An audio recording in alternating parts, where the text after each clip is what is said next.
आगरा से खबर है। धर्मांतरण के आरोपी कोर्ट में पेश। अब्दुल्ला के साथ जुनैद कोर्ट में पेश किए गए।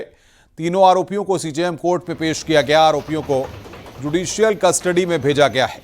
बड़ी खबर यहां पर हम आपको बता रहे हैं। अब्दुल्ला और जुनैद को कोर्ट में पेश किया गया है। तीनों आरोपियों को सीजेएम कोर्ट में पेश किया गया है।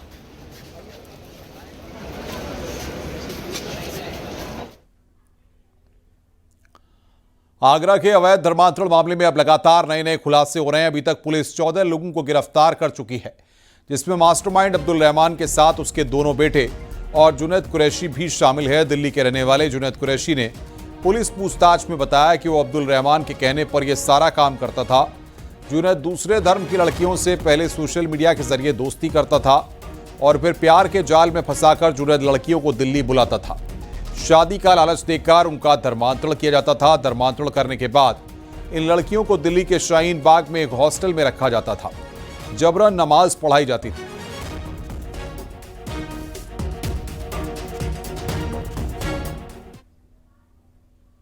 आगरा धर्मांतरण मामले में पुलिस लगातार बड़ी कार्रवाई करती दिखाई दे रही है। अभी तक 14 लोगों को गिरफ्तार किया है, जिसमें मास्टरमाइंड अब्दुल रहमान भी शामिल है। पुलिस ने अब्दुल रहमान के दोनों बेटों को भी गिरफ्तार किया। इनके साथ में एक जुनैद कुरैशी को गिरफ्तार किया। इस गैंग में जुनैद कुरैशी का अहम रोल होता था। अब्दुल रहमान के कहने पर जुनैद कुरैशी सोशल मीडिया पर लड़कियों की खोजबीन करता था। लड़कियों को खोजकर उनसे दोस्ती के बाद प्यार का झूठा नाटक रचाया जाता और फिर उनको बहाने से दिल्ली बुलाया जाता था। प्यार के जाल में फंसी लड़की दिल्ली आती थी तो उसका जबरन धर्म परिवर्तन होता था। धर्म परिवर्तन करने के बाद इन लड़कियों को दिल्ली के शाहीन बाग में स्थित एक हॉस्टल में रखा जाता था और उस हॉस्टल में इनसे जबरन नमाज पढ़वाई जाती थी। इतना ही नहीं, पुलिस पूछताछ में जुनैद ने बताया कि नमाज पढ़ने के साथ ही इनको इस्लाम की जानकारी उसी हॉस्टल में दी जाती थी। यह हॉस्टल एक मदरसे के द्वारा संचालित किया जा रहा था। पुलिस पूछताछ के बाद एक और नया मदरसा पुलिस के सामने आया है। अब पुलिस ये मदरसा किसका है और कौन संचालित कर रहा था, इस सभी विषयों पर जानकारी कर रही है और आगे की कार्रवाई तय कर दी गई है। पुलिस का दावा है जैसे जैसे इस गैंग में शामिल आरोपियों की गिरफ्तारी होगी, उसी तरह से नए खुलासे होते जाएंगे। फिलहाल इस पूरे मामले में एक नया मोड़ आया है, जिसमें एक हॉस्टल की अहम भूमिका निकल कर आई है। इसी हॉस्टल के अंदर धर्मांतरण करने वाली लड़कियों को रखा जाता था। बलरामपुर में अवैध धर्मांतरण का गिरोह चलाने वाले जलालुद्दीन उर्फ छांगुर और उसके सहयोगियों की गिरफ्तारी के बाद जांच तेज हो गई है। छांगुर अवैध धर्मांतरण के साथ लैंड जिहाद में भी संलिप्त था, लिहाजा एटीएस और ईडी के बाद स्थानीय प्रशासन ने भी प्लॉटिंग करने वालों की जांच शुरू कर दी है। छांगुर के अलावा उत्तरोला नगर और आसपास के गांव में जमीन खरीदकर प्लॉटिंग करने वालों की कुंडली खंगाली जा रही है। जांच 25 जुलाई तक पूरी कर रिपोर्ट मांगी गई है। बलरामपुर के उत्तरोला में अवैध धर्मांतरण मामले में जलालुद्दीन उर्फ छांगुर की गिरफ्तारी के बाद प्रशासन सख्त हो गया है। छांगुर और उसके साथियों द्वारा की गई अवैध प्लाटिंग की जांच शुरू कर दी गई है। सभी राजस्व निरीक्षकों और लेखपालों को 25 जुलाई तक रिपोर्ट सौंपने का निर्देश दिया गया है। एसडीएम उत्तरोला का कहना है कि कृषि भूमि पर हो रही अवैध प्लाटिंग भविष्य में नुकसानदायक न हो, इसलिए सत्यापन किया जा रहा है। सर्वेश कुमार सिंह, न्यूज़ 18, बलरामपुर। छांगुर की गिरफ्तारी और उसके गुर्गों पर हो रही ताबड़तोड़ कार्रवाई के बाद अवैध धर्मांतरण की प्रताड़ना झेल रहे दो और परिवार सामने आए हैं। खदगौरा के रहने वाले अशोक कुमार, अरुण कुमार की मां कैमरे के सामने आए और उन्होंने अपनी आप बीती सुनाई है। अशोक कुमार के रिश्तेदार को लालच देकर जलालुद्दीन उर्फ छांगुर ने उसका धर्म परिवर्तन करवा दिया और नया नाम सद्दान हुसैन रख दिया। अशोक कुमार ने जब इसका विरोध किया तो जलालुद्दीन ने अशोक कुमार को झूठे मुकदमे में फंसाकर उसकी जमीन को हड़प लिया। पीड़ित अरुण और उसकी मां से जलालुद्दीन ने इस्लाम अपनाने और इलाका छोड़कर जाने का दबाव बनाया। ये प्रताड़ित कर रहे हैं जालू, और जो हमारे ही बिरादरी के लोग चेकरा का है उसको धर्मांतरण करवा करके अपनी बिरादरी में कर लिया। उसका नाम घुसैते था, आज इस समय उसका नाम सद्दाम हुसैन रखा गया और उसके लड़का को भी करवा दिया। तो कुल करवाने के बाद ये जलालुद्दीन जालू ने चौराहे पर मिलाद करवाया, सबको खिलाया पिलाया और कहा कि मेरा कुछ कोई बिगाड़ नहीं पाएगा, जो कुछ मुझे खिलाफ चलेगा तो मैं उसको नष्ट कर दूंगा। खदगौरा वार्ड नंबर 10 के सभासद जलालुद्दीन खान ये हमें काफ़ी प्रताड़ित कर रहे हैं।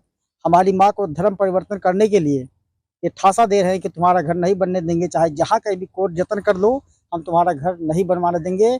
जब तक तुम धर्म परिवर्तन नहीं करोगे तब तक हम आवास नहीं दिलाएंगे। हाँ, और तुम कहीं भी जाओ, तुम्हारा कोई सुनवाई नहीं होगा। क्या हुआ था माता जी, पूरा बताइए। यही बात है बाबू कि हमेशा धमकी देते हैं कि यहाँ से निकल जाओ, निकल जाओ। और अपन हाँ ये के नाते हम मानित नहीं हन, कहता हम मुस्लिम बनो, मुस्लिम बनो। जलालुद्दीन और नजमू दोनों भाई हैं, ये सब लोग हमेशा धमकी देते हैं, हमेशा। गुजरात एटीएस की कार्रवाई में बड़ा खुलासा हुआ है। पूछताछ में खुलासा हुआ है कि अलकायदा का आतंकी जीशान मेरठ का रहने वाला है। गुजरात एटीएस ने जीशान को गिरफ्तार किया है। आतंकी जीशान ने साल 2024 में अपने अपहरण की झूठी साजिश रचकर 10 लाख की फिरौती मांगी थी, जिसके बाद उसके परिवार ने उसे बेदखल कर दिया था। सोशल मीडिया पर अलकायदा की विचारधारा को बढ़ावा देने वाली पोस्ट करता था। नोएडा में मोबाइल की दुकान पर काम करता था। वहीं जीशान के परिवार से पुलिस और एटीएस की पूछताछ जारी है। हालांकि परिवार ने बताया है कि 1 साल से जीशान घर नहीं आया। हम क्या कह सके इसके बारे में, पता नहीं। उसने हम सब साल भर से उसको वास्ता ही नहीं था, बेदखल कर रखा था हमने, ना हमारा आना जाना था उसको। तो साल भर से घर नहीं आया? हमारा कोई मतलब नहीं। आपको पता नहीं वो कहाँ रह रहा? नहीं, हमें नहीं पता कहाँ रह तो क्या कहेंगे इसके बारे में आप? अगर उसने गलत करा है तो उसको भरेगा। अच्छा, अगर उसने गलत करा तो वो आप उसके समर्थक नहीं? हम उसके समर्थक नहीं, गलत काम किया। एक बार सुन लो, कोई देश के खिलाफ जाएगा तो हम उसके साथ ही क्यों हैं? गलत काम करेगा तो उसको सजा मिलेगी, हम उसके बिल्कुल साथी नहीं है। गलत काम करने हमने तो साल भर से नहीं है उसके साथी। ठीक। बिहार का रहने वाला कासिम मेरठ में धर्म की दुकान चला रहा था। मुस्लिम युवक कासिम मेरठ में आकर कृष्ण बन गया और मंदिर में पुजारी का पद हासिल कर लिया। मंदिर में रहकर मंत्रोच्चारण के साथ पूजा पाठ कर रहा था और महिलाओं का हाथ देखकर भविष्य बताता था। इसके बाद मंदिर के दान पात्र को लेकर विवाद हो गया और फिर कासिम की पोल खुल गई। हिंदू संगठन के लोगों ने कासिम की पिटाई के बाद पुलिस को सौंप दिया, जिसके बाद LIU और इंटेलिजेंस की टीम उससे पूछताछ कर रही है।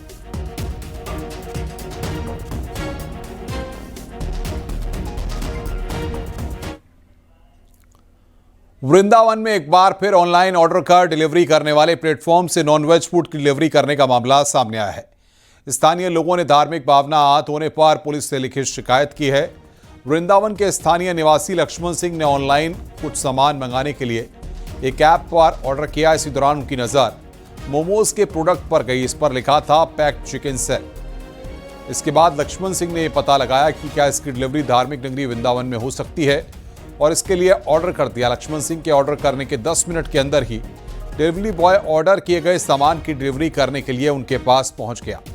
डिलीवरी बॉय से जब लक्ष्मण सिंह ने पैकेट लिया तो उसको खोलकर देखा तो उसमें चिकन मोमोज थे, जिसके बाद पुलिस को शिकायत की गई।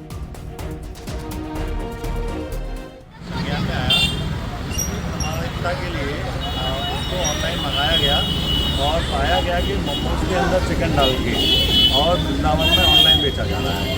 अभी उस कंपनी का नाम हम नहीं खुलेंगे क्योंकि TRP के लिए लोग बाग ऐसे कार्य भी करते हैं जिससे कि उनकी TRP बढ़े। बलिया में बिहार बॉर्डर पर सटे कोरंटाडी चौकी इंचार्ज गणेश पांडे समेत 2 सिपाहियों को ADG ने सस्पेंड कर दिया। पुलिसकर्मियों पर शराब तस्करों को छोड़ने का आरोप है। बताया जा रहा है कि उजियार गांव के पास 2 दिन पहले 2 बाइक सवार शराब तस्कर से 6 पेटी शराब मिली थी, लेकिन पुलिसकर्मियों ने उन्हें छोड़ दिया था।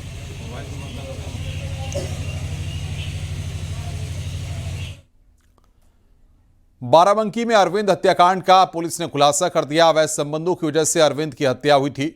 आरोपी संतोष कुमार की चाची के साथ मृतक के अवैध संबंध थे। आपत्तिजनक स्थिति में मृतक और अपनी चाची को पकड़ लिया था। आरोपी संतोष कुमार ब्रजेश कुमार को पुलिस ने गिरफ्तार कर लिया है। मामला बचगहनी गांव का है। इसमें की गई है, इसमें एक संतोष कुमार है जो कि ग्राम बचगहनी थाना घुंगटेर के रहने वाले हैं और दूसरे इनके रिश्तेदार हैं ब्रजेश कुमार, ये भी बचगहनी घुंगटेर के ही रहने वाले हैं।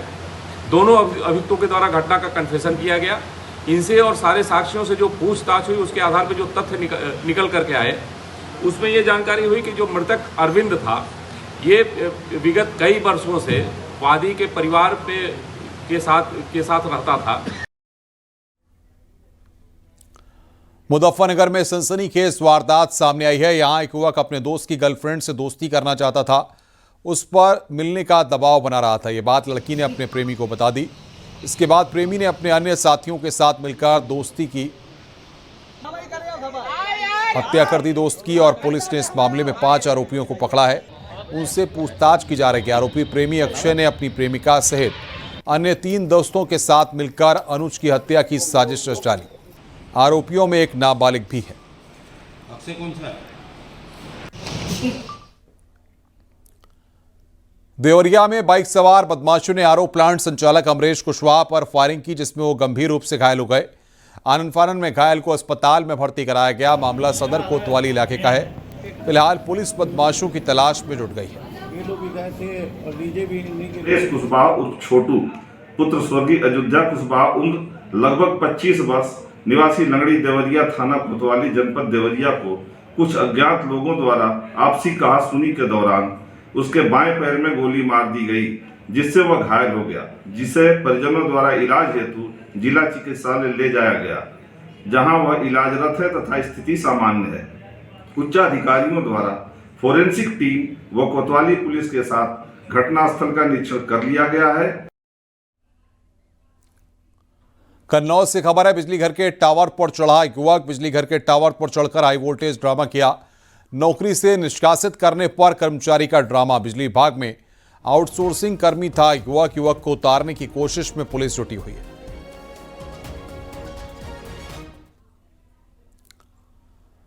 कानपुर के आगरा में एक बार फिर तेज रफ्तार का कहर देखने को मिला। तेज स्पीड से आ रही इको कार पेड़ से टकरा गई। सड़क हादसे में 2 लोगों की मौत हो गई, जबकि 4 लोग गंभीर रूप से घायल हुए।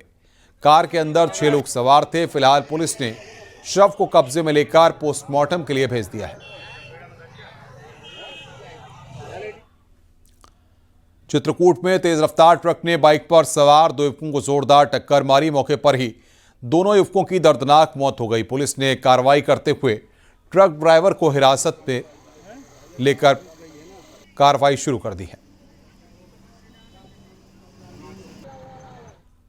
नोएडा मेट्रो के विस्तार को मंजूरी मिल गई है। केंद्र सरकार से प्रोजेक्ट को मंजूरी मिली है। ग्रेटर नोएडा से बोड़ाकी तक नई मेट्रो लाइन 416 करोड़ की लागत से बनेगा प्रोजेक्ट। 2.6 किलोमीटर मेट्रो लाइन में 2 स्टेशन बनेंगे। बोड़ाकी में मल्टी मॉडल ट्रांसपोर्ट हब बन रहा है। 3 साल में कंप्लीट किया जाएगा प्रोजेक्ट।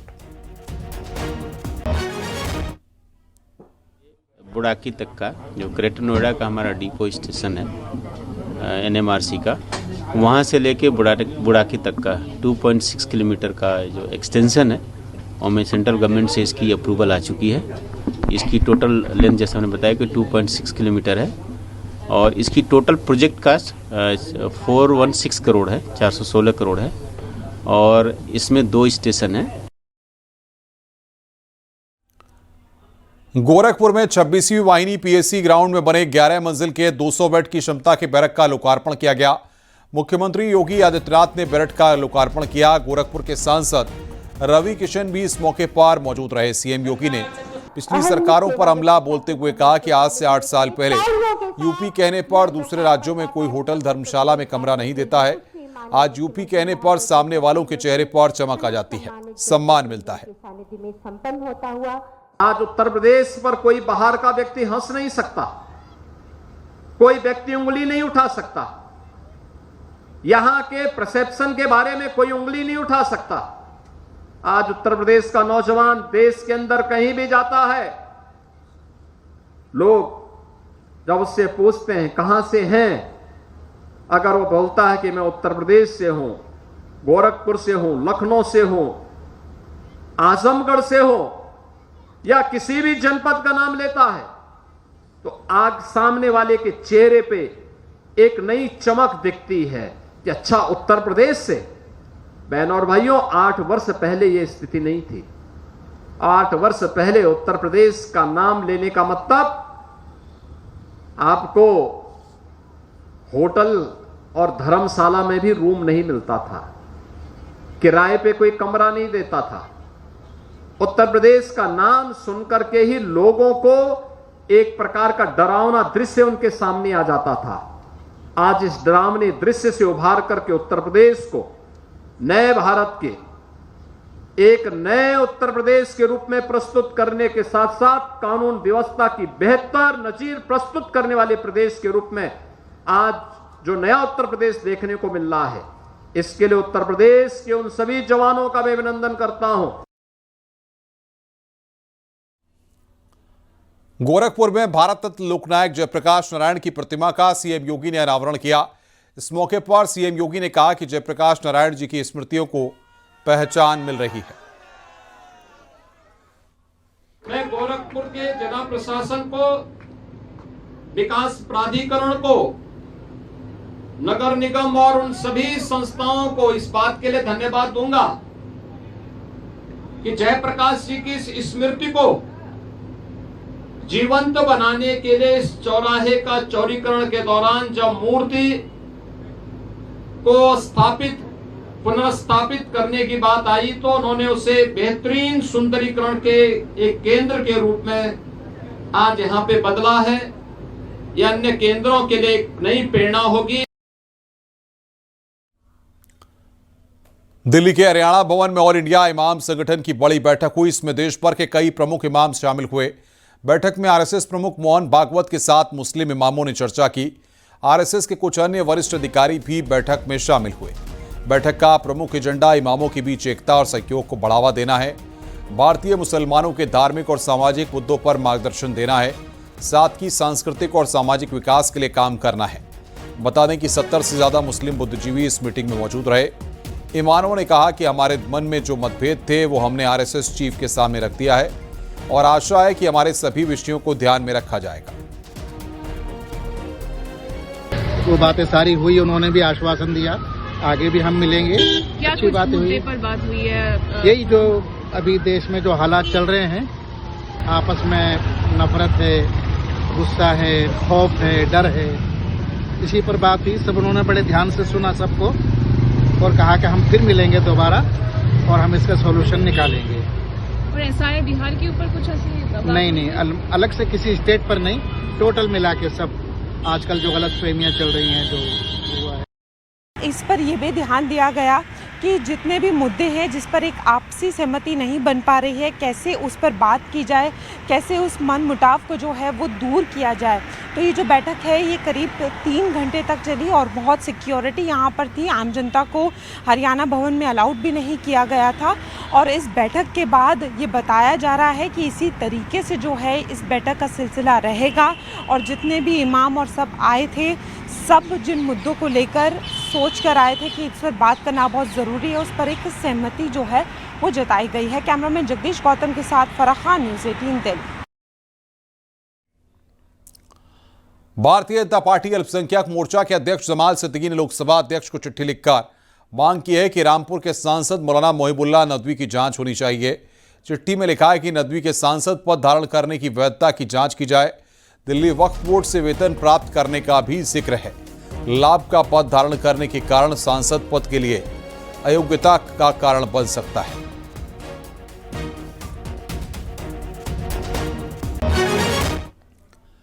बिहार में मतदाता पुनरीक्षण मामले पर यूपी के मंत्री ओम प्रकाश राजभर ने कहा है कि विपक्षी दल बहिष्कार नहीं कर रहे हैं बल्कि अपनी पराजय स्वीकार कर रहे हैं। वो जान रहे हैं कि अब फर्जी मतदान नहीं कर पाएंगे।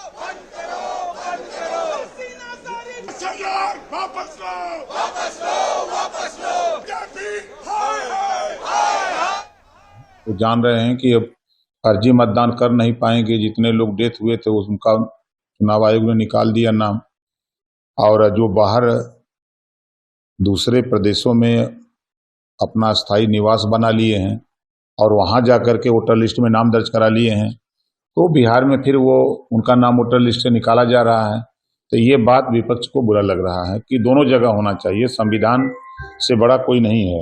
संविधान जो चीज है वो सर्वोपरि है और संविधान के दायरे में काम हो रहा है। प्रतापगढ़ जिले में जानलेवा हमले के घायल 2 भाइयों का प्रयागराज के अस्पताल में इलाज चल रहा है। यूपी कांग्रेस अध्यक्ष अजय राय ने प्रयागराज पहुंचकर मेडिकल कॉलेज के SRN अस्पताल में घायलों से मुलाकात की। मुलाकात के बाद अजय राय ने बीजेपी सरकार में कानून व्यवस्था ध्वस्त होने का आरोप लगाया है। दौड़ा दौड़ा कर गोली मारी जा रही है और गोली मारने वाला कौन है? ये भारतीय जनता पार्टी का ब्लॉक प्रमुख। यहाँ देख सकते हैं ना, इनका नाम लिखा है सुशील सिंह। ये सुशील सिंह हैं जो ये दौड़ा दौड़ा कर गोली मार रहे हैं और ये अभी तक पुलिस की गिरफ्तारी नहीं हुई, न इनके घर पर बुलडोजर चला, क्योंकि ये भारतीय जनता पार्टी के सक्रिय सदस्य हैं और भारतीय जनता पार्टी के ब्लॉक प्रमुख हैं। और एक साधारण परिवार के लोगों को, अरुण मिश्रा और आदित्य मिश्रा को दौड़ा दौड़ा कर गोली मारी जा रही है।